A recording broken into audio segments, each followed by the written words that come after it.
खऱ्या अर्थानं जागतिक आदिवासी दिन, क्रांती दिन, खऱ्या अर्थानं भारत स्वातंत्र्याच्या लढ्यात 9 ऑगस्टची नोंद सुवर्णाक्षरांनी घेतली गेलेली आहे आणि खऱ्या अर्थानं याच शुभमुहूर्तावर म्हटलं तरी काय वावगं ठरणार नाही। आज आपण सर्वजण या ठिकाणी नाशिक रेल्वेसाठी या ठिकाणी चक्काजाम आंदोलनात सहभागी झालेले असताना मी परिसरातील सर्वच शेतकरी, उद्योजक, विद्यार्थी जे आजूबाजूला उभे आहेत त्यांना विनंती करतो या आंदोलनात सक्रिय सहभागी होण्यासाठी आपण रस्त्यावर उतरायचंय। आता फक्त या आळेफाटा चौकातून अत्यावश्यक सेवा म्हणजे फक्त अँब्युलन्सला जागा दिली जाणार आहे।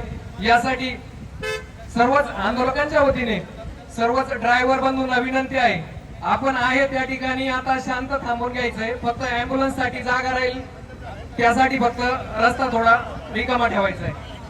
खऱ्या अर्थानं पुणे नाशिक रेल्वे म्हटलं तर आपले शेतकरी बांधव असतील, विद्यार्थी असतील, कामगार असतील आणि उद्योजक असतील, या सर्वांच्या सर्वांगीण विकासासाठी महत्वाचा असणारा आपला पुणे नाशिक रेल्वे प्रकल्प गेल्या 25 ते 26 वर्षापासून कागदावरच रेंगाळत असताना खऱ्या अर्थानं आपल्या गावागावामध्ये अगदी रेल्वे स्टेशनसाठी लावून या राज्यकर्त्यांनी आपला सरळ मार्गे असणारा पुणे नाशिक रेल्वे प्रकल्प, आपली जुनी माणसं म्हणायची पुण्यावरून पुणतांबे, अगदी ती मन सत्यात उतरवून आपली रेल्वे पुणे, अहिल्यानगर, शिर्डी, पुणतांबा, नाशिक अशी वळवण्यात आली। एवढंच होऊन थांबलं नाही तर खऱ्या अर्थानं देशातील 1 नंबरचा सेमी हायस्पीड रेल्वे म्हणजे आपला पुणे नाशिक रेल्वे महामार्ग हा झाल्यानंतर देशात दुसरा रेल्वे मार्ग प्रस्तावित होणं आवश्यक असताना खऱ्या अर्थानं आपला पुणे नाशिक रेल्वे प्रकल्प गुजरातला गेलाय असं सांगायला मी अगदी 9 महिन्यापूर्वी सांगितलं होतं। रेल्वे प्रकल्प यांनी राज्यकर्त्यांनी गुंडाळलेला आहे, ठीक आहे।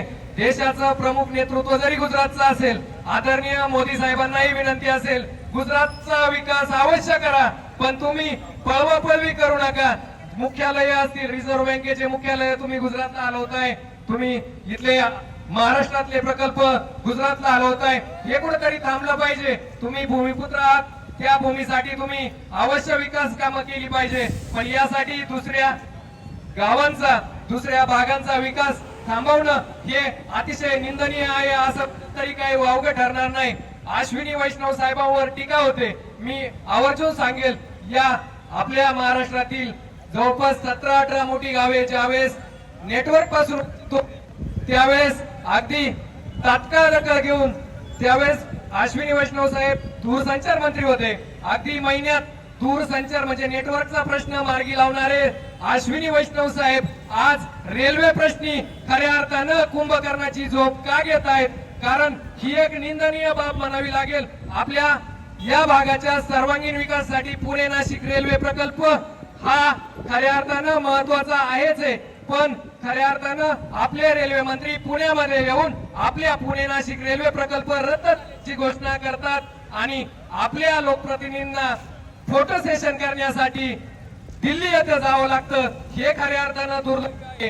या आंदोलनात पुणे ते नाशिक आज मनसर, चाकण, नारायणगाव, आळेफाटा, संगमनेर असेल, सिन्नर असेल या ठिकाणी सहभागी झालेल्या सर्वच आंदोलकांचं मी पुणे नाशिक रेल्वे कृती समिती असेल आणि या भागातील तमाम मायबाप जनतेच्या वतीनं सर्वच आंदोलकांचं सहर्ष स्वागत करत असताना खऱ्या अर्थानं एक प्रोपगंडा चालवला जातो की कुठेतरी आपण दिल्लीला गेलं पाहिजे। हा दिल्लीला जाण्याची आवश्यकता काय? तुम्ही दिल्लीत राहून राज्यकारभार करत असताना सर्वसामान्य जनतेच्या सर्वांगीण विकासाचा विचार करणं गरजेचं आहे आणि म्हणूनच मी सर्वच आंदोलकांना विनंती करेल, आपल्याला पुणे नाशिक रेल्वे कृती समिती आणि राज्य शासनासन, केंद्र शासनासन यांच्याकडून ठोस असा शब्द पुणे नाशिक रेल्वे संदर्भात मिळत नाही तोपर्यंत आपण या चौकातून आपण हटणार नाही, एवढं बोलून मी थांबतो। जय जिजाऊ, जय शिवराय, जय शंभूराजे। राजकारण, समाजकारण, शेती, उद्योग, गुन्हेगारी यातील नवनवीन घडामोडींसाठी आजच हिंदवी न्यूजला सबस्क्राईब करा आणि बेल आयकॉनवर क्लिक करायला विसरू नका.